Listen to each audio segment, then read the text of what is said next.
কিছুদিন আগে হিরো আলমের সাথে ডিভোর্স হয়েছে রিয়া মনির। ডিভোর্সের পরও হিরো আলম ভুলতে পারেনি রিয়া মনিকে। তাই রিয়া মনির সুখে যখন হিরো আলম অসুস্থ, তখন থাকতে পারলেন না রিয়া মনিও, ছুটে এলেন প্রাক্তন অসুস্থ স্বামী হিরো আলমের কাছে। রিয়া মনিকে হারানোর বেদনায় ঘুমের ওষুধ খেয়ে অসুস্থ হন হিরো আলম, ভর্তি হন মেডিকেলে। এই সংবাদ পেয়ে দ্রুত ছুটে আসেন রিয়া মনি এবং মিথিলা। অসুস্থ হিরো আলমের পাশে ছুটে এসে রিয়ামণি ও মিথিলা কি অনন্য ভালোবাসার নিদর্শন রেখে গেলেন। বিভিন্ন সংবাদ মাধ্যম থেকে জানা যায়, হিরো আলম বন্ধুর বাড়িতে বেড়াতে গিয়ে রিয়ামণির কথা মনে করে ঘুমের ওষুধ খেয়ে ঘুমিয়ে পড়েন এবং অসুস্থ হয়ে যান।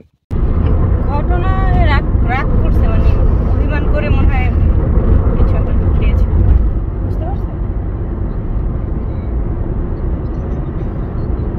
হ্যাঁ হ্যাঁ, রেফার করেছে। দর্শক, আপনার মতামত কি জানান কমেন্টে।